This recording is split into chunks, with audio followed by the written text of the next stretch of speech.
Salam sejahtera buat kita semua. Izin perkenalkan, nama saya Evin Selafi Gunatarigan. Saat ini saya akan mendiseminasikan hasil dari penelitian saya yang berjudul Keberlakuan Perjanjian Kerja Bersama yang sudah berakhir masa berlakunya berkaitan dengan kesepakatan perjanjian kerja bersama yang baru. Yang menjadi latar belakang penelitian saya adalah, seperti yang kita tahu, PKB merupakan instrumen yang penting dalam hukum industrial. Tujuan dari PKB itu sendiri adalah untuk mengatur hak dan kewajiban antara pekerja dan pengusaha. Di Indonesia, ketentuan dan pengaturan terkait PKB itu ada pada Permenaker 28 tahun 2014. Yang menjadi salah satu aspek yang krusial yang diatur dalam peraturan tersebut adalah terkait pengaturan masa berlaku PKB itu sendiri dan proses perundingan untuk pembaruannya. Pembatasan masa berlaku perjanjian kerja bersama berguna sebagai mekanisme hukum yang dibuat untuk mendorong pembaruan yang berkelanjutan dan mencegah stagnasi industrial. Penetapan batas waktu 2 tahun ditetapkan karena dianggap cukup untuk menciptakan stabilitas operasional dan perencanaan perusahaan. Namun, 2 tahun tidak terlalu panjang sehingga menghambat peningkatan kesejahteraan pekerja. Alasan terkait pembatasan masa berlaku perjanjian kerja bersama adalah untuk menjaga hubungan industrial tetap dinamis, responsif terhadap perubahan ekonomi, dan senantiasa pula dapat berorientasi pada peningkatan kesejahteraan pekerja dan produktivitas perusahaan. Dalam pasal 29 ayat 3 Permenaker 28/2014, peraturan tersebut menyatakan bahwa apabila masa berlaku PKB telah habis dan perundingan untuk pembaruan deadlock, maka PKB yang lama akan tetap berlaku sampai PKB yang baru dapat disepakati. Dalam praktiknya, hal ini menimbulkan ketidakjelasan mengenai berapa lama sih PKB itu dapat terus berlaku, dan hal ini juga dapat menimbulkan keraguan dan potensi konflik tentunya antara para pihak dalam hubungan industrial, yang mana pihak pekerja mungkin merasa dirugikan jika hak mereka tidak diakomodasi dengan baik, sementara pengusaha dapat mengalami kebingungan terkait kewajiban yang mungkin masih harus dipenuhi oleh mereka. Sehingga dalam latar belakang tersebut saya merumuskan 3 rumusan masalah. Yang pertama, bagaimana pelindungan hukum bagi para pihak dikaitkan dengan masa berlaku perjanjian kerja bersama. Yang kedua, bagaimana pelaksanaan peraturan masa berlaku perjanjian kerja bersama dalam hal perundingan dan kesepakatan. Dan yang ketiga, bagaimana konsepsi pengaturan ideal terkait ketentuan berlakunya perjanjian kerja bersama bagi kedua belah pihak. Saya mengambil salah satu contoh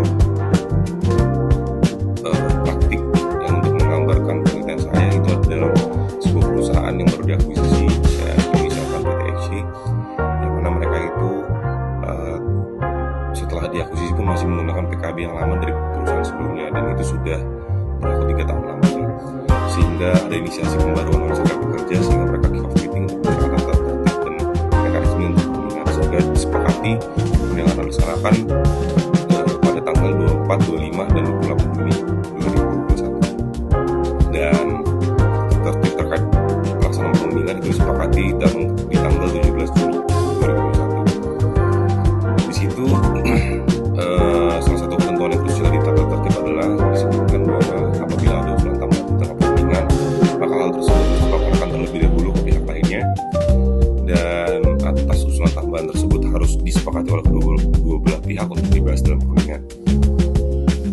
Di tengah-tengah perundingan di tanggal 24, 25, pihak perusahaan menambahkan beberapa usulan tambahan, tapi hal tersebut tidak disepakati oleh pihak serikat pekerja. Sehingga saya percepat di sini pembahasannya di sesi terakhir di perundingan tanggal 28 Juni 2021. Sesi ini menjadi penentu, banyak usulan SP yang ditunda, termasuk diantaranya adalah tentang VTA, Vacation Travel Assistance, Sport Allowance, penambahan rasa tarif RSPI, yang mana tadinya yang berlaku disebutkan tarifnya adalah yang berlaku di tahun berjalan.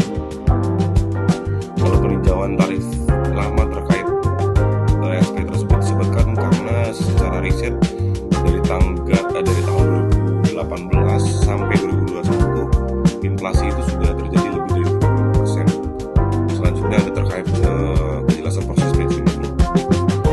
Di sini ada penolakan sekuritis, yaitu perusahaan menolak usulan SP untuk masuk isu koperasi ke dalam PKB. Perusahaan juga menolak usulan SP yang menuntut sanksi tegas terkait keterlambatan pembayaran pesangon. Di sini yang menjadi alasan serikat pekerja meminta sanksi tegas tersebut adalah karena apabila mereka terlambat mengembalikan fasilitas atau perangkat yang dipinjam oleh perusahaan, mereka kena denda. Jadi mereka mengharapkan ada hal yang adil di sini. Lalu di akhir ada krisis perpanjangan waktu dengan banyaknya materi yang belum disepakati. Perusahaan mengusulkan perpanjangan waktu yang signifikan. Mereka meminta 6 bulan perpanjangan. SP memutuskan mereka tidak sepakat atas perpanjangan tersebut, sehingga menyatakan perundingan berakhir di tanggal 28 Juni 2021. Landasan hukum SP adalah merujuk pada pasal 29 ayat 3 Peraturan Menteri Ketenagakerjaan nomor 28 tahun 2014 yang menyatakan bahwa PKB sebelumnya akan tetap berlaku jika perundingan PKB baru gagal mencapai kesepakatan. Lalu selanjutnya, menurut saya pengaturan masa berlaku di UU 13 2003 Undang-Undang Ketenagakerjaan terlihat pembatasan yang tegas terkait masa berlaku kerja bersama, dan dalam pengaturannya dapat memaksa penyelesaian melalui PPHI. Apabila perundingan gagal, prosedur PPHI lebih memiliki jangka waktu yang jelas karena penyelesaiannya semua diatur dalam peraturan. Namun tentu dalam PPHI membutuhkan waktu yang panjang untuk menyelesaikan. Oleh karena itu, mungkin dalam pasal 29 ayat 3 Permenaker 28 2014 memiliki peran penting untuk mengisi kekosongan hukum selama proses PPHI berlangsung. Jadi menurut saya usul penyempurnaannya di sini adalah dengan menambahkan frase sampai prosedur penyelesaian perselisihan hubungan industrial selesai dilaksanakan. Jadi ada batasan yang jelas sehingga di akhir itu bisa dibatasi dengan keputusan dari PPHI itu sendiri. Selanjutnya, kesimpulan saya adalah perlindungan hukum dikaitkan dengan masa berlaku PKB itu kita perlindungan bagi para pihak dikaitkan masa berlaku PKB itu belum terjamin. Hal ini dikarenakan terjadinya pembatasan yang kurang tegas menurut saya dalam peraturan yang mengatur terkait masa berlaku perjanjian kerja bersama. Lalu kesimpulan yang kedua, apabila melihat praktik pelaksanaan pengaturan berlakunya perjanjian kerja bersama dalam hal perundingan tidak mencapai kesepakatan belum optimal dan mencerminkan perlindungan hukum bagi para pihaknya. Lalu yang terakhir ada konsep pengaturan ideal yang tadi saya sudah jelaskan, bahwa pada akhirnya menurut saya batasan yang tegas dalam Undang-Undang nomor 13 tahun 2003 itu sudah baik karena dibatasi 2 tahun. Itu bisa mendorong pembaruan yang terus-menerus, menghindari stagnansi, dan apabila pun setelah 2 tahun setahun perpanjangan perundingan pembaruannya tetap deadlock, itu kita masih bisa dipaksakan untuk diselesaikan di PPHI, dan keputusan dari PPHI itu adalah berisikan syarat-syarat klausul baru yang diperselisihkan di deadlock tentunya, sehingga akan lahir klausul yang baru,